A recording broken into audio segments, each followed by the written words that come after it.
तहकीकात करने यहाँ क्यों आए हैं? परब की हत्या से एक रात पहले सुना है परब ने त्यागी पर जानलेवा हमला किया था और आपने त्यागी को बचाया था। एक बेटी से कोई गैर ये पूछ रहा है कि तुम्हें तुम्हारे पापा से कोई काम है?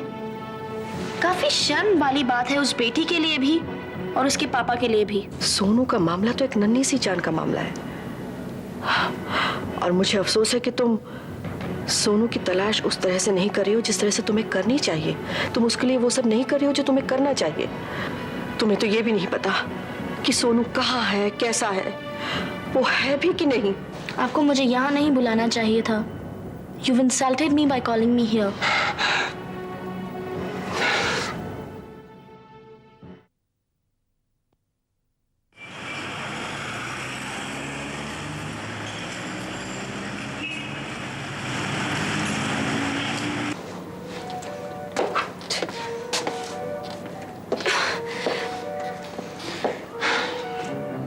तुम अपना दूसरा कदम इस दलदल की तरफ बढ़ा चुके हो ऋषभ।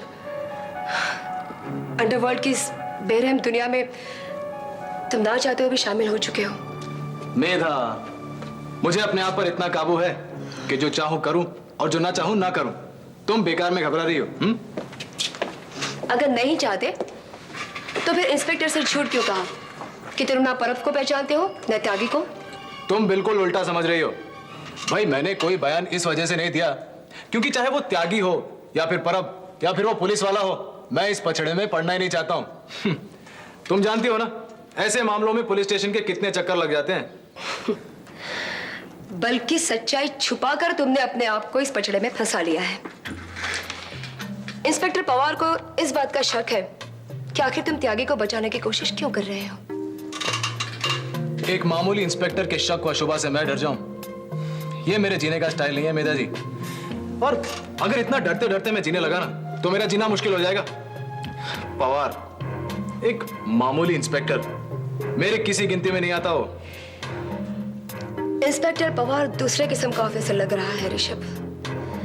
पुलिस फोर्स में जो वाकई सच्चे ऑफिसर्स होते हैं वो काफी असर डाल सकते हैं। अरे लेकिन वो करेगा क्या? क्या करेगा? 8-10 दिन तक मेरा पीछा करवाएगा, ये जानने की कोशिश करेगा कि मेरा त्यागी के साथ कोई कनेक्शन है या नहीं। लेकिन जब मैं त्यागी से मिलूंगा नहीं तो उसे खाक पता चलेगा, खुद ब खुद मेरी सच्चाई साबित हो जाएगी। ठीक है, मान लो कि तुम त्यागी से मिलने की कोशिश नहीं करोगे, लेकिन त्यागी अगर तुमसे मिलने चला है तो क्या करोगे तुम? अगर वो दोस्ती का हाथ बढ़ाता है तो किस बात पर एतराज करोगे?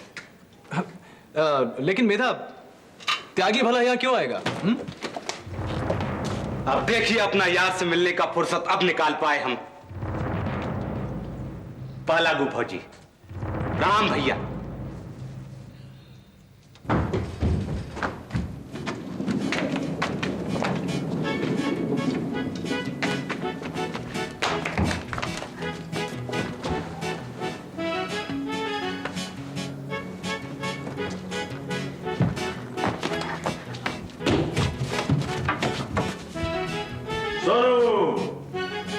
सोनू कहाँ छिप गया है? कहाँ है? नजर नहीं आ रहा पूरे घर में।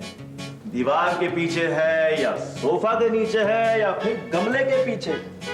टेबल के नीचे भी नहीं है, बिस्तर के नीचे तो जगह नहीं है। फिर कहाँ गए सोनू? कहाँ चले गए भाई आप? दिखाई नहीं देते कहीं पे। अरे ये कौन? चोर तो नहीं आया घर के अंदर? चोर है? अरे सोनू है, सोनू है। कहा तुम सोच रहे थे कि तुम मुझसे छुप के कहीं भाग जाओगे? हाँ, तुम सोच रहे थे कि तुम बच जाओगे, मैं तुम्हें ढूंढ नहीं पाऊंगा। नहीं अंकल, आपने तो देख लिया था। अरे क्या बात करते हो? गॉड प्रॉमिस, सोनू मैंने कहाँ देखा? इतना ढूंढा पूरे घर में, ऊपर नीचे, तुम देखे नहीं कहीं? मैं तो सोच रहा था कि तुम भाग चुके होगे, इस खिड़की से कूद गए होगे तुम। नहीं अंकल, मैं आपको छोड़कर कहीं नहीं जाऊंगा। तुम्हें अपने घर की याद नहीं आती? आती है, पर वहां मुझे कोई प्यार नहीं करता। किसी को मेरी जरूरत नहीं है वहां। शायद कोई मुझे ढूंढ भी नहीं रहा होगा। क्या बात करते हो? झूठ बोलते हो। मैंने तुम्हें ढूंढ निकाला। अच्छा करण अंकल, अब आपकी बारी। आप छिपिए और मैं तुम्हें ढूंढता हूँ। मैं छुपूंगा? कहाँ छुपूंगा? ठीक है मैं छुपता हूँ, लेकिन चीटिंग नहीं करना। हाँ? Okay. चीटिंग की तो फिर देख लेना। हमका भूल गए रे सब भैया। तुम मेरा नाम कैसे जानते हो? तनिक बैठने का इजाजत मिल जाता ना तो हम तुम्हारे सब सवालों का जवाब भी दे देता। तुम्हें अंदर आने की इजाजत किसने दी? अरे भैया, पुलिस चौकी में भी जब कभी हमारा हाजिरी होता है ना तो वहां का कोतवाल भी हमसे बैठने के लिए कहता है। बैठो। बैठ तो हम जाते हैं, पर ये बात तुमने दिल से नहीं कहा। अरे हम कौन सा हमेशा के लिए बैठने यहां आए हैं? तुम्हें यहां आना ही नहीं चाहिए था। क्या बात है भैया, काहे खफा हो हमसे? हमसे कोनो गलती भाई का? अरे अभी बैठकर पहला सांस भी नहीं खींचे हैं और गोली के माफक दिल में सवाल दाग दिए। अरे हम तुमसे नौकरी नहीं न मांगने आए हैं, काहे इतना परेशान होते हो? अरे परेशानी की तो ये बात है, तुम जानते हो अभी कुछ देर पहले इंस्पेक्टर पवार यहाँ आए थे तुम्हारे बारे में पूछताछ करते हुए। Do you understand? हम अपना इलाके का हर पुलिस वाले का कुंडली रखते हैं। हमारा पैसा में ये जरूरी होता है कौन इंस्पेक्टर का ओढ़ता है, का बिछाता है, का खाता है, का पीता है, सब हमारा रजिस्टर में दर्ज रहता है। अगर तुम जानते हो कि पवार यहाँ आने वाला था तो तुम्हें यहाँ आने की जरूरत क्या थी? हम जो चाहते हैं वो करते हैं। ये खाकी वर्दी वाला का परवाह किया ना हमने तो हमरा तो जीना मुश्किल हो जाए। तुम्हें परवाह हो ना हो, मुझे फर्क पड़ता है। मैं नहीं चाहता कि पुलिस वाले मेरे ऑफिस में आए। हम क्या बोलते हैं तुम्हें? क्या बुलाते हैं हम तुमको? भैया, है ना? तो ये बात जान लो कि इस शहर में तुम पर कोई चीज असर नहीं कर सकता। अब मुझे तुम्हारी मदद की जरूरत नहीं है। पर हम तो मदद करूंगा। ये तुम्हारा बिजनेस का भाषा नहीं है ऋषभ भैया, हमरा जबान है। और हम लोग बदनाम होता है कि हमरा प्राण चला जाए पर बचन नहीं जा सकता। और हमरा वादा निभाने का जज्बा सरहद पर खड़ा सिपाही से भी ज्यादा सच्चा होता है। अरे तुम कमाल के आदमी हो यार, खामखा गले पड़ रहे हो। मैंने तुमसे एक बार कहा ना, मुझे तुम्हारी मदद की कोई जरूरत नहीं है। मुझे तुमसे कोई लेना देना नहीं है। बहुत क्यों रे, किसकी तरफ बढ़ रहा था? दद्दू, ससुर आपका बेइज्जत किया। और वो जो हमरा ऊपर मेहरबानी किया उसका कर्जा तोहरा बाप गांव से आकर चुकाएगा। हाँ? अरे पगला, ई ऋषभ भैया की बदौलत जात तुम्हारा दद्दू जिंदा है। हमरा भैया जानता है इसने पवार का सामने भी हमरा कोई बात नहीं किया। और का भैया, आप भी एक का ऊपर एक ऐतराज धरते जा रहे हो। हम आपका भैया भैया कहे जा रहे हैं और आप हमका दुत्कारते जा रहे हो। इस शहर में हम आज तक किसी को ई दर्जा नहीं दिए हैं। इस शहर में जो किया है अपराधम पर किया है।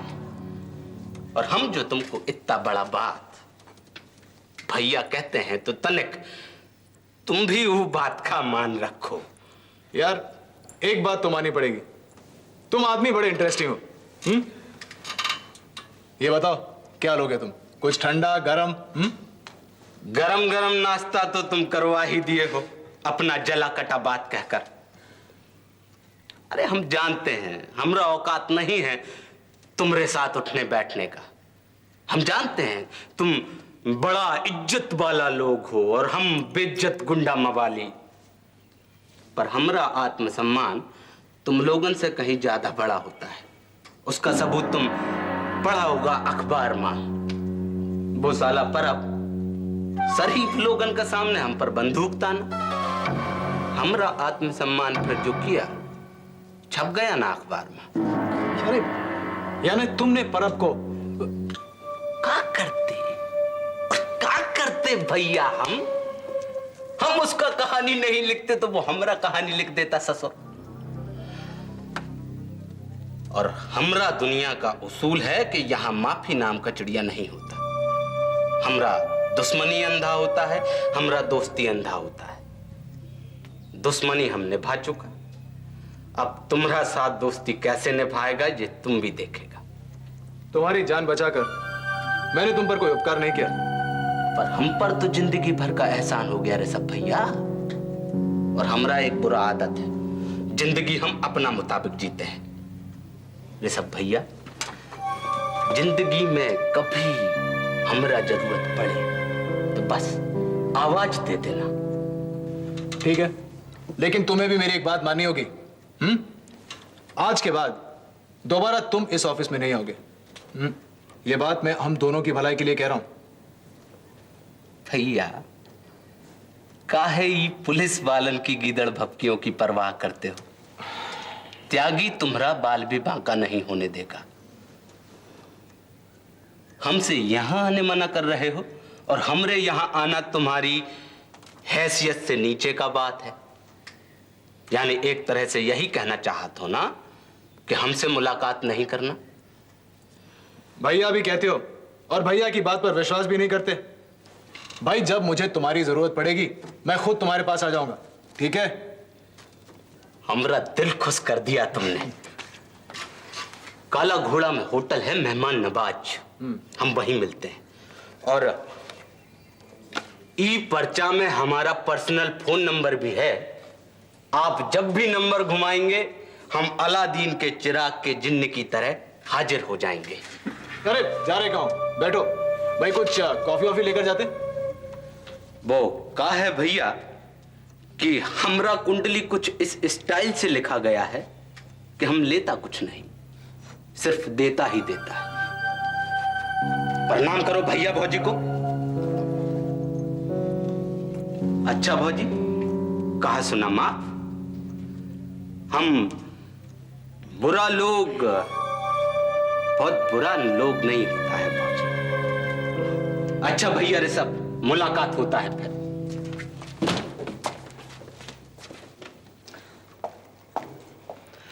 सूरज जल्दी करो, मुझे देर हो रही है। बस 5 मिनट। 5 मिनट करते हुए पूरे 20 मिनट लगा दिए। आखिर करते क्या हो तुम बाथरूम में इतनी देर तक? जल्दी करो ना प्लीज। बस आया डार्लिंग।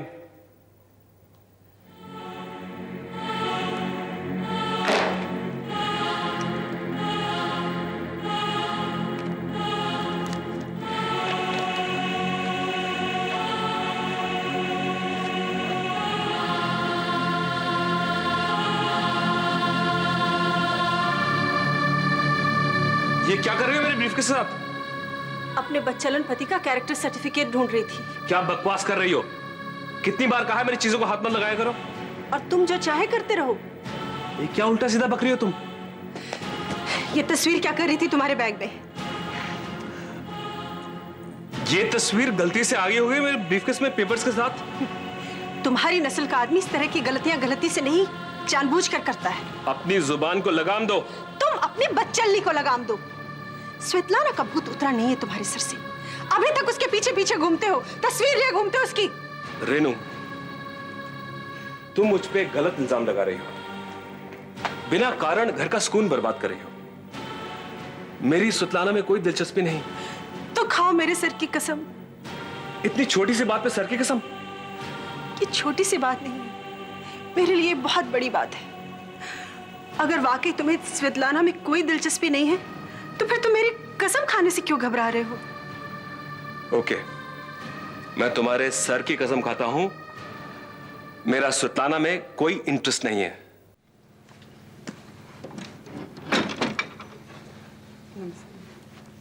जी आप? ताऊ जी, आपने मुझे पहचाना नहीं? माफ कीजिएगा, हम लोग इससे पहले कभी मिले हैं? जी, मैं मल्होत्रा। ओह मल्होत्रा, आइए आइए। तो आप मल्होत्रा खानदान से हैं? हाँ। लेकिन आप ना तो रंजना देवी हैं ना निशी मल्होत्रा हैं, फिर मल्होत्रा खानदान से कैसे हैं? अगर कोई और परिवार मल्होत्रा खानदान में है जिसे मैं नहीं जानता? जी, मैं मल्होत्रा परिवार से बिल्कुल नहीं हूँ। मैं आपके मल्होत्रा इंडस्ट्री में मिस्टर महेन मल्होत्रा की पीआरओ हूँ, शीला। ओ शीला, हाँ हाँ हाँ हाँ, हम लोग हाँ शायद पहले मिले हैं। शीला, ये नाम आजकल बड़ा कंट्रोवर्सी में है। महेन की पीआरओ, उसके तो बहुत चर्चे हैं मल्होत्रा खानदान में आजकल। वैसे तुम मल्होत्रा नहीं हो और ना ही कभी हो सकती हो। हाँ, मल्होत्रा खानदान की तबाही में तुम जरूर शामिल हो। महेन की पीआरओ तुम किसी जमाने में थी, आजकल तो सुना है तुम बहुत कुछ हो। ताऊ जी, जैसा कि आप जानते हैं कि मैं मल्होत्रा खानदान से नहीं हूँ, आपको मुझसे ये सवाल जवाब करने का कोई हक नहीं पहुँचता। अगर यही सब पूछना है तो आप मिस्टर महेन मल्होत्रा को बुलाकर पर्सनली डिस्कस कर सकते हैं। हाँ, महेन से जब मिलूंगा उससे पूछ लूंगा। लेकिन तुम किस हक से मेरे घर में चली आई हो? मल्होत्रा इंडस्ट्रीज की पीआरओ होने के नाते मेरा फर्ज बनता है कि आपको मल्होत्रा इंडस्ट्री बचाने के लिए आगाह कर दूं, जिसके तहत मिस्टर महेन एक मीटिंग बुला रहे हैं और उन्होंने ही मुझे आपके पास भेजा है। क्या हो गया है मल्होत्रा इंडस्ट्रीज को? आपकी मल्होत्रा इंडस्ट्री धीरे धीरे स्वेतलाना इंडस्ट्री बनती जा रही है। आजकल ऋषभ के सारे फैसले स्वेतलाना ही लिया करती है। ऐसा क्या फैसला कर दिया स्वेतलाना ने? एक बहुत ही प्रॉमिसिंग प्रोजेक्ट लेकर एक एनआरआई कंपनी ने मल्होत्रा इंडस्ट्री को अप्रोच किया था, लेकिन स्वेतलाना ने उसे रिजेक्ट कर दिया और इसी पर ऑब्जेक्शन उठाने के लिए मिस्टर महेन मल्होत्रा ये मीटिंग बुला रहे हैं। हाँ, और तुम लोग चाहते हो कि इस मीटिंग में मैं ऋषभ की बजाय महेन को सपोर्ट करूं? चुनाव आपका है। आप मल्होत्रा इंडस्ट्री की तरक्की को सपोर्ट करेंगे या फिर ऋषभ के लिए अंधे प्यार को? नहीं, वो नहीं। चुनाव सिर्फ इस बात का है कि मैं केशव मल्होत्रा के ऐप यानी स्वेतलाना को सपोर्ट करूं या महेन के ऐप को। आप ज्यादा समझदार हैं, फिर भी बता देना मेरा फर्ज बनता है।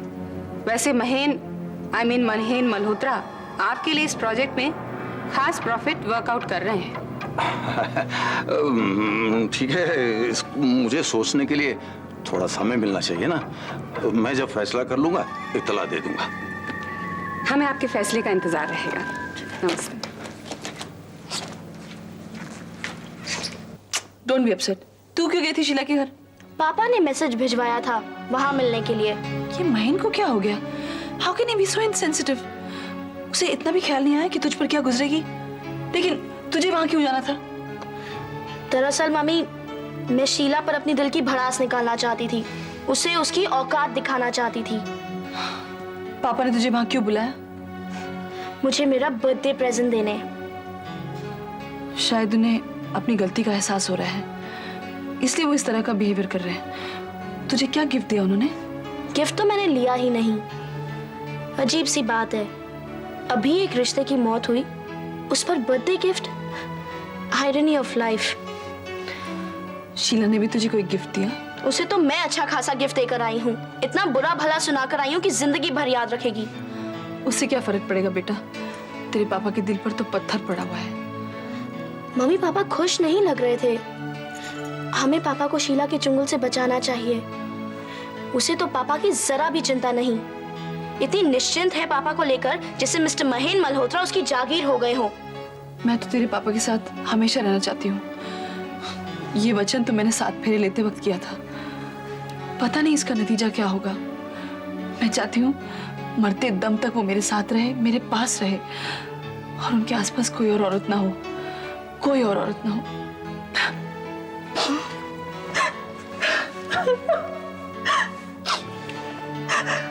You're great, Ma. You're really great.